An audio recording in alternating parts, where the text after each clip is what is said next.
আসসালামু আলাইকুম। Hello viewers, কেমন আছেন আপনারা? কুক অ্যান্ড কিডস উইথ রুমানার পক্ষ থেকে আপনাদের পবিত্র রমজানের আগাম শুভেচ্ছা। আজ আমি আপনাদের জন্য হালিম রেডি মিক্সের রেসিপি নিয়ে এসেছি। চলুন দেখে নেওয়া যাক রেসিপিটি। এই সকল উপকরণগুলো দিয়ে আমি আজকের হালিম রেডি মিক্স তৈরি করব। প্রথমে নিয়ে নিচ্ছি গম হাফ কাপ। গমটাকে আমি ভালোভাবে ধুয়ে রোদে শুকিয়ে নিয়েছি। এই গমটা নিয়ে নিয়েছি হাফ কাপ। এখন দেখুন অন্য উপকরণগুলো কি দিয়েছি। মুগ ডাল নিয়ে নিয়েছি 1/4 কাপ, মটর ডাল নিয়ে নিয়েছি 1/4 কাপ, খেসারি ডাল নিয়ে নিয়েছি 1/4 কাপ, সেই সাথে মসুর ডাল নিয়ে নিয়েছি 1/4 কাপ, মাসকলাইয়ের ডাল নিয়ে নিয়েছি 1/4 কাপ। এগুলো সব কিন্তু আমি ধুয়ে শুকিয়ে নিয়েছি।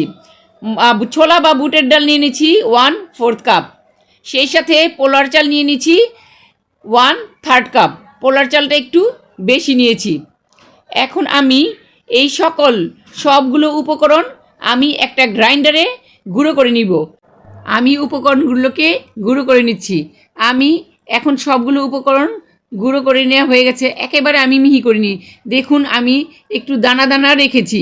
হালিম রেডিমিক্সের গুঁড়োগুলো কিন্তু এমনই হয়, একেবারে মিহি কিন্তু করে না। আমরা বাজার থেকে যেই গুঁড়োগুলো কিনে থাকি রেডিমিক্স অবস্থায়।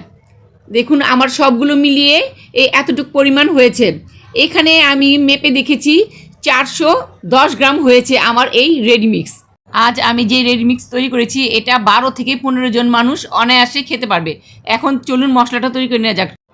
মশলার জন্য আমি নিয়ে নিচ্ছি সরিষা 1 টেবিল চামচ, মৌরি 1 চা চামচ, জয়ত্রী 2টা, আর এখানে মেথি নিয়ে নিচ্ছি হাফ চা চামচ।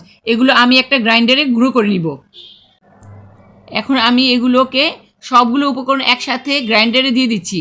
গ্রাইন্ডারে দিয়ে আমি একটা একদম মিহি করে গুঁড়ো করে নিব। চলুন গ্রাইন্ডারে গুঁড়ো করে নেওয়া যাক। উপকরণগুলো আমি গুঁড়ো করে নিয়েছি। এর মধ্যে দিয়ে দিচ্ছি হলুদ গুঁড়া 2 চা চামচ, মরিচের গুঁড়া দিয়ে দিচ্ছি 1 চা চামচ, সেই সাথে দিয়ে দিচ্ছি জিরা গুঁড়া 2 চা চামচ, ধনিয়া গুঁড়া দিয়ে দিচ্ছি 1 চা চামচ। এটা স্কিপ হয়ে গেছে। সেই সাথে দিয়ে দিচ্ছি গোলমরিচ গুঁড়া হাফ চা চামচ, আরও দিয়ে দিচ্ছি গরম মশলার গুঁড়া 2 চা চামচ। এখন এই উপকরণগুলো সাথে আরও দিয়ে দিলাম লবণ 1 চা চামচ, বিট লবণ হাফ চা চামচ। একসাথে আমি এখন উপকরণগুলোকে ভালোভাবে মিশিয়ে নিচ্ছি। আমার তৈরি হয়ে গেল হালিম রেডিমিক্সের মশলা। এই যে মশলা আমি তৈরি করেছি এর মধ্যে 500 গ্রাম মুরগির মাংস, খাসি মাংস কিংবা গরুর মাংস দিয়ে হালিম মিক্স তৈরি করা যাবে। দেখুন আমার এই হালিম রেডি মিক্সটি যদি আপনারা বাড়িতে তৈরি করেন, স্বাস্থ্যসম্মতভাবে আপনারা হালিম তৈরি করে খেতে পারবেন ইনশাল্লাহ। আমাদের এই রেসিপিটি যদি ভালো লাগে তাহলে লাইক, কমেন্ট, শেয়ার করতে ভুলবেন না। আপনারা সবাই ভালো থাকুন, সুস্থ থাকুন। আজ এই পর্যন্তই। আল্লাহ হাফেজ।